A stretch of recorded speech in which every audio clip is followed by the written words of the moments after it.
औज़ुबिल्लाहिमिनश्शैतानिर्रजीम बिस्मिल्लाहिर्रहमानिर्रहीम रब्बि इश्रह ली सदरी व यस्सिर ली अमरी वाहलुल उक़दतम मिन लिसानी यफ़क़हू क़ौली। अस्सलामु अलैकुम रहमतुल्लाहि व बरकातुहू। I hope you all are fine. Today we are going to discuss how to make a sincere dua. So let's start. In this video we will discuss what is a dua, how to make a dua, what is the power of a sincere dua.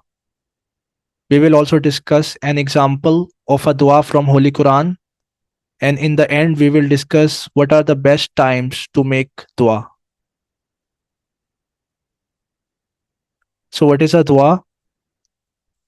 It is mentioned in Quran chapter number 40 verse number 60. It says, and your Lord has proclaimed that call upon me and I will respond to you.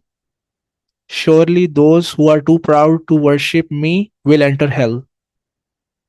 If we analyze this verse, in the first sentence the word dua is used, and in the second part it is replaced with worship. That means dua is a worship, or dua is a form of worship. It is also mentioned in Quran in chapter number 1 verse number 5, Surah Al-Fatiha. It says, Iyaka na'budu wa iyaka nasta'in. That means to you alone we worship, and to you alone we ask for help. Asking for help is also dua. That means the worship in the first part is called dua in the second part. Again, confirming that dua is a worship. Another point to note here is that dua and worship, these two things, they are exclusive for God.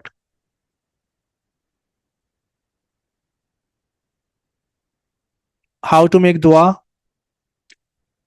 We have to make dua on both domains, physical domain and spiritual domain.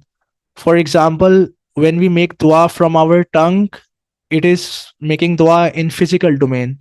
And when we make dua from our heart, then we are making dua from spiritual domain. So it is important to make dua in both physical and spiritual domains.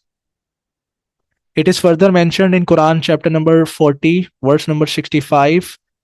It says, call upon God sincerely. In this verse, the Arabic word used is mukhlisin, which is derived from the word khalis, that means pure, meaning we have to make dua sincerely.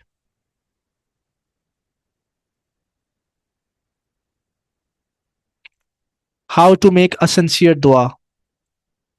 It is mentioned in Quran chapter number 7 verse number 55 and 56.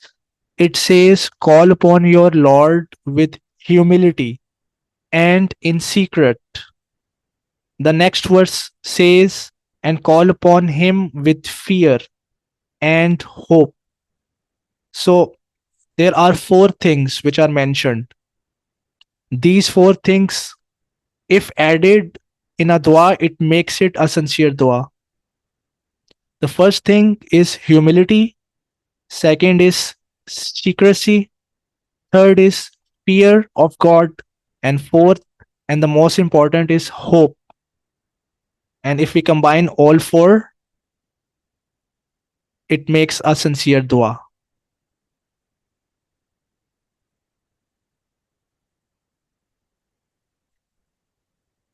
It is mentioned in Tirmidhi hadith number 2139, and this hadith is confirmed by Sheikh Albani in Silsila Sahiha hadith number 154. It is also mentioned in Sahih Al Jami hadith number 7687. It says, the messenger of God, Prophet Muhammad sallallahu alaihi wasallam said, nothing changes the divine decree except a sincere dua. In other words, the only thing which can change a divine decree is a sincere dua. That is the power of a sincere dua.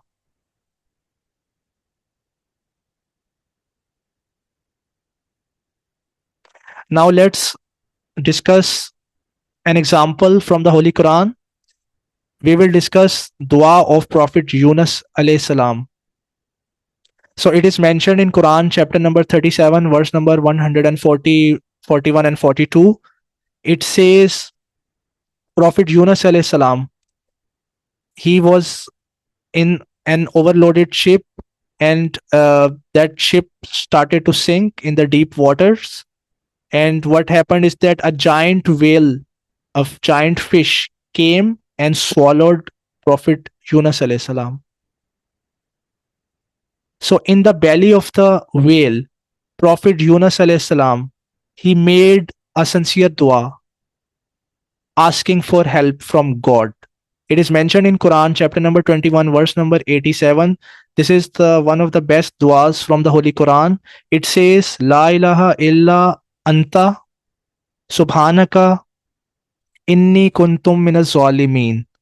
It says there is no God except you. Glory be to you.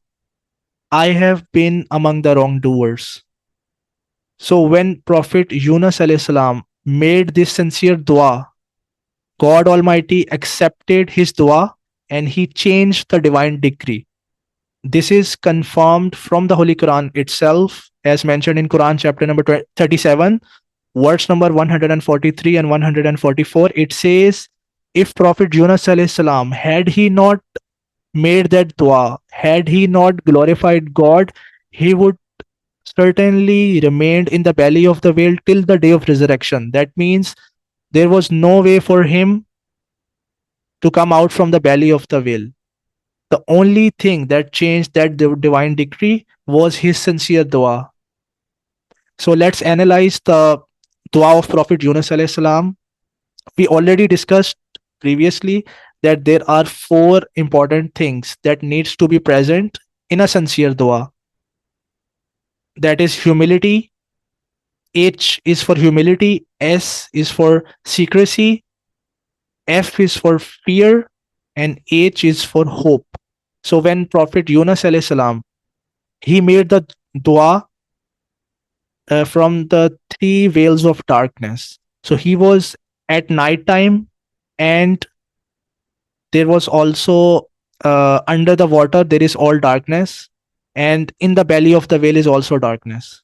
So imagine in the three layers of darkness, he made a dua, and that dua, nobody was aware of this dua in the entire universe except God. So this dua was made in secret. So the secrecy criteria was fulfilled. So let's analyze the dua. When Prophet Yunus alayhi salam, he said, La ilaha illa anta. That means there is no God except you. This reflects the fear of God. So the fear of God, the fear criteria is also fulfilled in this dua. Then he mentioned Subhanaka. This is most important. Subhanaka maps to the hope. Subhanaka means glory be to God. Praise be to God. God has power over all things. God can make impossible to possible.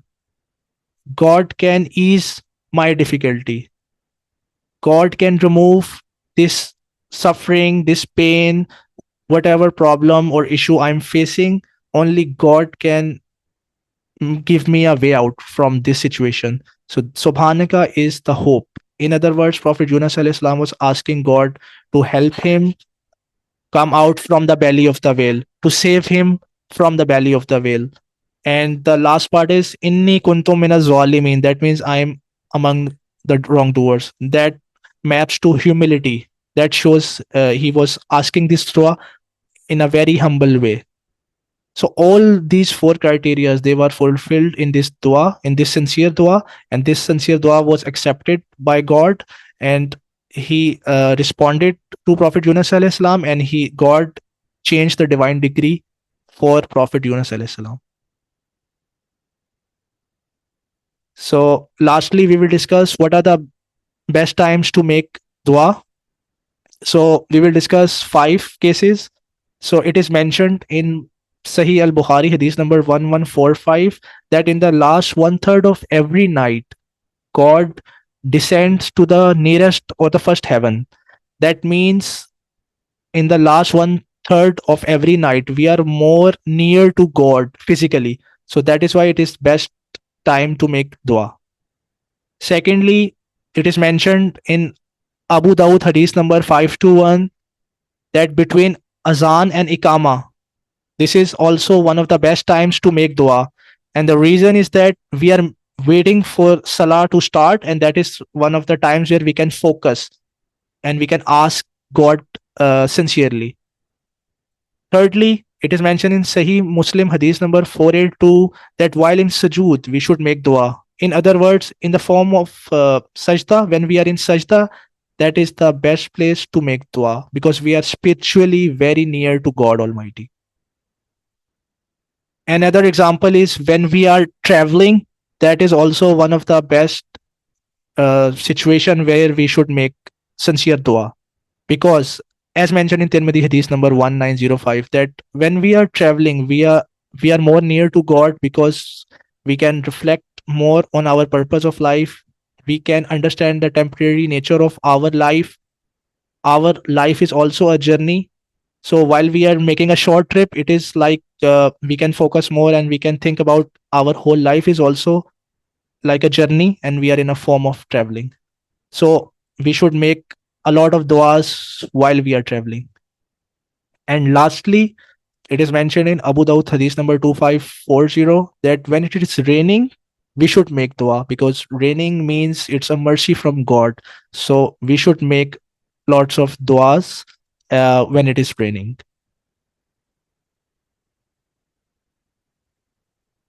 With this, we have reached the end of our discussion. Thank you all for watching this video. Please take care till next video. Allah Hafiz. Assalamu alaikum rahmatullahi wa barakatuhu.